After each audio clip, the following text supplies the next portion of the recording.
Este mês, eu gostaria de falar sobre como o nosso entendimento da geração, mencionada por Jesus em Mateus 24:34, está relacionada com a proximidade do fim deste sistema de coisas. Vamos relembrar o que Jesus disse em Mateus 24:34. Esta geração de modo algum passará até que todas essas coisas aconteçam. Há dois elementos nesse versículo. Ele fala sobre esta geração, então temos de saber mais sobre isso e também saber o que são todas essas coisas que vão acontecer. Vamos começar com o segundo ponto. O que são todas essas coisas sobre as quais Jesus falou? Bem, no contexto de Mateus 24, vamos ver que Jesus falou sobre nação se levantar contra nação, reino contra reino, falta de alimentos e terremotos num lugar após outro. Ok, então a geração sobre a qual Jesus falou não passará até ver guerra, falta de alimentos e terremotos. Mais alguma coisa? Sim.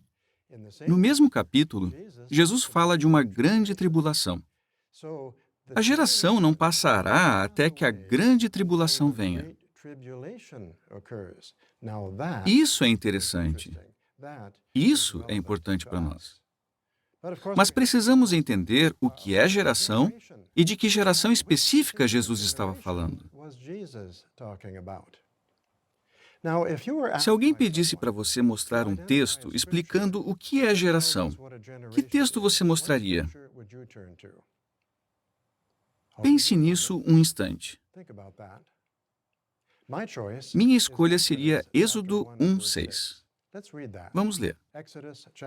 Êxodo 1:6 diz: Por fim, José morreu, bem como todos os seus irmãos e toda aquela geração.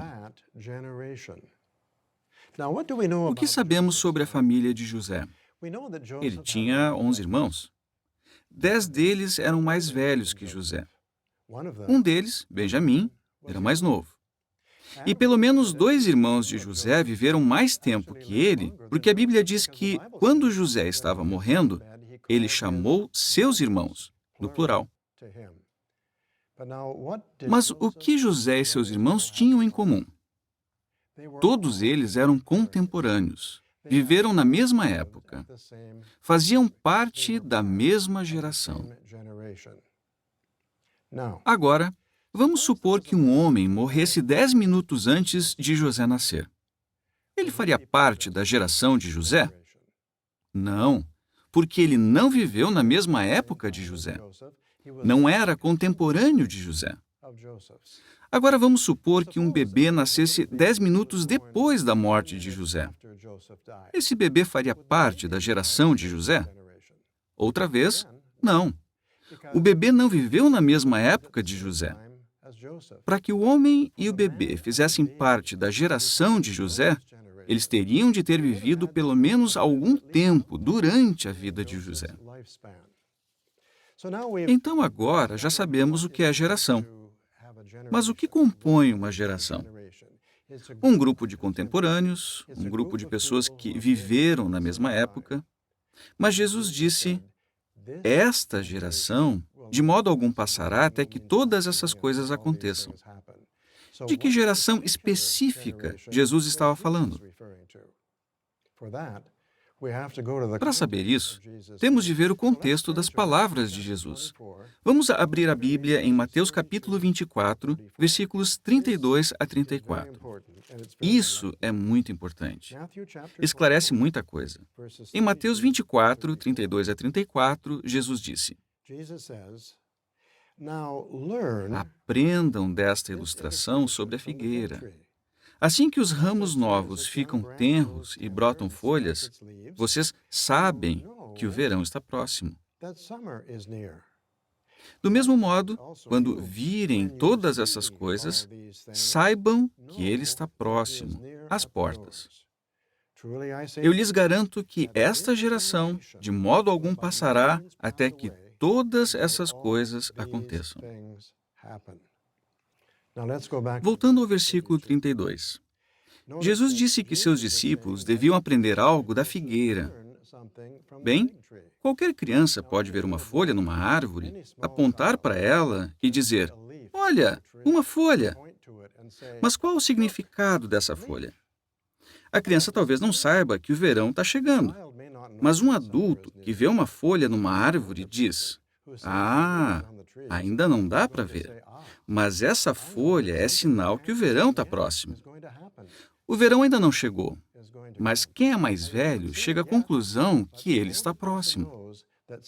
E, no versículo 33, Jesus começa dizendo do mesmo modo. Ele fez uma ligação aqui, não é? Entre o versículo 33 e o 32. Ele disse: do mesmo modo, quando virem todas essas coisas, saibam que ele está próximo, às portas. O que Jesus quis dizer com todas essas coisas? São as coisas que ele falou antes: nação contra nação, reino contra reino, falta de alimentos, terremotos, doenças. Ele disse: quando vocês virem todas essas coisas, eu quero que cheguem a uma conclusão sobre algo espiritual. Quando é que todas essas coisas começaram a acontecer? Em 1914.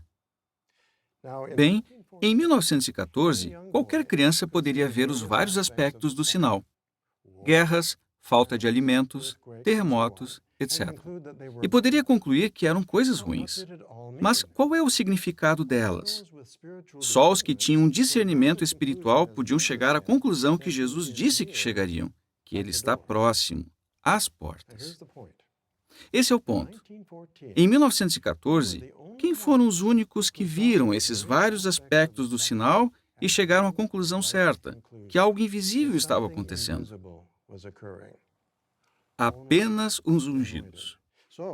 Então, esta geração é composta dos ungidos que viram o sinal e tiveram discernimento espiritual para chegar à conclusão certa sobre o sinal. Um dos que viram o sinal e entendeu o seu significado foi o irmão Frederick Franz. O irmão Franz nasceu em 1893 e foi batizado em novembro de 1913. Então, sendo um dos ungidos do Senhor em 1914, ele viu o sinal e pôde entender seu significado. Houve outros ungidos que também viram o sinal e entenderam seu significado. Joseph Rutherford, A. H. Macmillan, W. E. Van Amber. Depois de 1914, outros foram ungidos com o Espírito Santo. Entre esses estavam Nathan Law, Lyman Swingle, Grant Suter, Milton Henschel e George Gangas. Eles eram ungidos contemporâneos de alguns do primeiro grupo. Esses irmãos fazem parte do segundo grupo da geração. Isso é muito importante. Vamos voltar a esse assunto daqui a pouco. Quer ver um jeito fácil de entender o assunto da geração? Veja o caso do irmão Fred W. Franz. Ele é o FWF no quadro. Como já dissemos, o irmão Franz nasceu em 1893 e foi batizado em novembro de 1913. Sendo um dos ungidos do Senhor, em 1914 ele viu o sinal e entendeu seu significado. O irmão Franz viveu bastante. Ele terminou sua carreira terrestre aos 99 anos, em 1992. Vocês conhecem muitos que eram dos ungidos em 1914 e que viveram mais que o irmão Franz? Pode ser que tenha alguns, mas não muitos.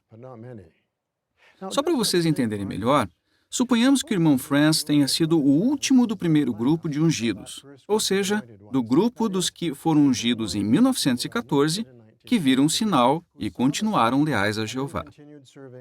Veja, não estamos dizendo que o irmão Franz foi o último, não sabemos disso, mas só para entendermos melhor, vamos supor isso. Para ser parte desta geração, a pessoa teria de ter sido ungida antes de 1992, porque ela teria de ter sido contemporânea de alguns do primeiro grupo. Novamente, não estamos dizendo que o irmão Franz foi o último desse grupo. Estamos usando isso apenas como suposição, como ponto de referência. Qualquer pessoa ungida depois de 1992 seria parte dos ungidos, mas não seria parte desta geração. E Jesus disse: esta geração não passará até que todas essas coisas aconteçam. Percebe como tudo isso se relaciona com a urgência dos nossos dias? Mas alguém talvez diga: sabemos que alguns dos ungidos estarão na terra quando a grande tribulação começar. Mas quem pode dizer que Jeová não vai ungir mais pessoas nos anos à frente? E então elas lerão sobre nós numa versão atualizada do livro Proclamadores. Bem, a resposta é simples. Qualquer pessoa ungida nos anos à frente não terá sido contemporânea dos irmãos do primeiro grupo dos ungidos, porque eles já morreram. E Jesus disse: esta geração não passará até que todas essas coisas aconteçam. Ela não teria feito parte da geração. Os ungidos do segundo grupo estão envelhecendo. Isso fica bem claro quando vemos quem compõe o segundo grupo. Vimos algumas fotos dos irmãos do segundo grupo. Além deles, outros como Carl Klein, John Barr, Albert Schroeder. Os membros atuais do corpo governante também são parte da geração. E dá para ver que alguns de nós já não são tão novos. Então, irmãos, realmente estamos bem avançados no tempo do fim. Agora não é a hora de desanimar. Assim, vamos todos acatar o conselho de Jesus, de Mateus 24:42. Portanto, mantenham-se vigilantes, porque vocês não sabem em que dia virá o seu Senhor.